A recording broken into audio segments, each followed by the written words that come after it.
Hello everyone and welcome back to Farmer Joe Homesteading. Today we are getting into part 2 of our breed info series here on the homestead. Today we are going to be covering the Cuckoo Marans breed.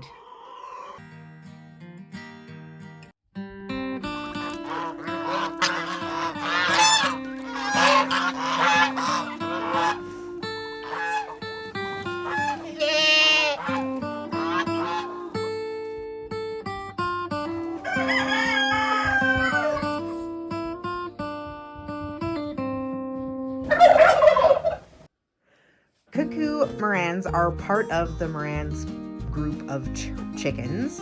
Last week we covered our black copper Marans. This week we are going to be covering the cuckoos.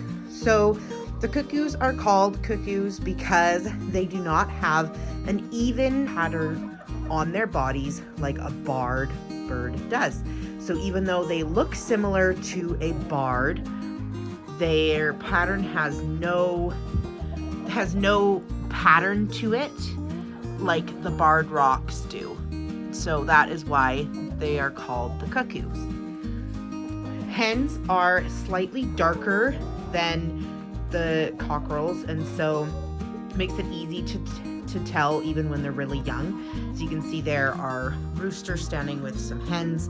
The hens are visibly darker than the roosters.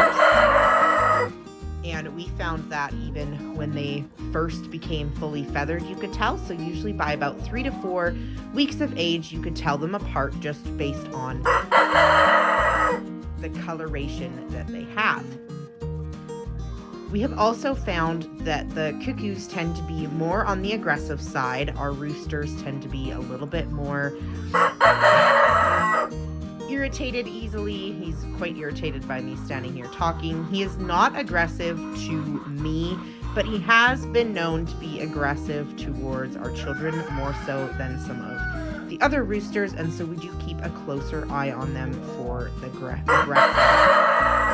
aggressive behavior that they tend to have. And I can just tell by his body language that he is just a little bit more irritated and on edge. The other rooster in here not. He just and he is not nearly as aggressive as the dominant rooster. Cuckoo Marans tend to lay around the 200 to 250 mark, which actually makes them one of our best layers. So we end up with a lot more cuckoo eggs than any of our other the hens are just much more prolific than some of the other breeds. We added cuckoos to our farm because I love barred chickens. All of our leg bars also have a barred pattern, and I just really love barred chickens. And they lay beautiful speckled eggs. And because we have a heavy focus on egg colors here and egg genetics, adding a chicken with beautiful speckled eggs was a great idea to add speckles to our olive egger flock and other things as well. So I love the speckling that we get from these beautiful Cuckoo Marans chickens. Their eggs are very comparable to a Welsummer, and even though I could have got a Welsummer that was an auto sex, they are a little bit more common, and the cuckoos in our area were extremely hard to get. I have 2 different genetic lines. One we shipped in from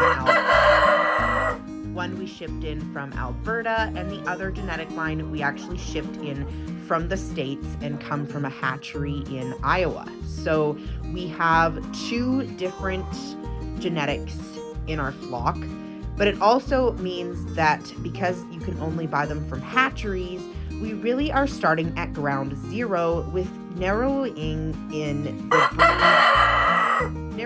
the breed characteristics that we would like to have here on our farm. There's still a lot of progress that needs to be made on our egg colors and the different qualities in the breed that we want. Some of our hens are a little bit smaller. These are known for being a dual purpose, so we'd like to like to keep them as a dual purpose and get them a little bit bulkier. And so we definitely have a lot of improvements to make on our flock here on the farm to get the different characteristics that go more with breed standard and what we are looking for in our bird for the farm. So to sum it all up, with the cuckoos, we get the beautiful medium brown eggs with heavy speckling. We have roosters that are a little bit lighter than hens, making it easier to tell them apart when they are young. And they are more prolific than some of our other breeds, which makes them our most prolific dual-purpose chicken here on the homestead. And that is all that I have to share for you guys today on our Cuckoo Marans flock. If you have any other questions or something that I might have missed, make sure you leave a comment below and I would be happy to get back to you. We do really enjoy having our Cuckoo Marans flock here and the added meat that they add being a dual purpose, but also their beautiful speckly eggs that we are really excited to incorporate into our olive egger flock this year. Thank you guys so much for watching. Make sure you subscribe to our channel and we will see you guys next week for part 3 in our breed info series.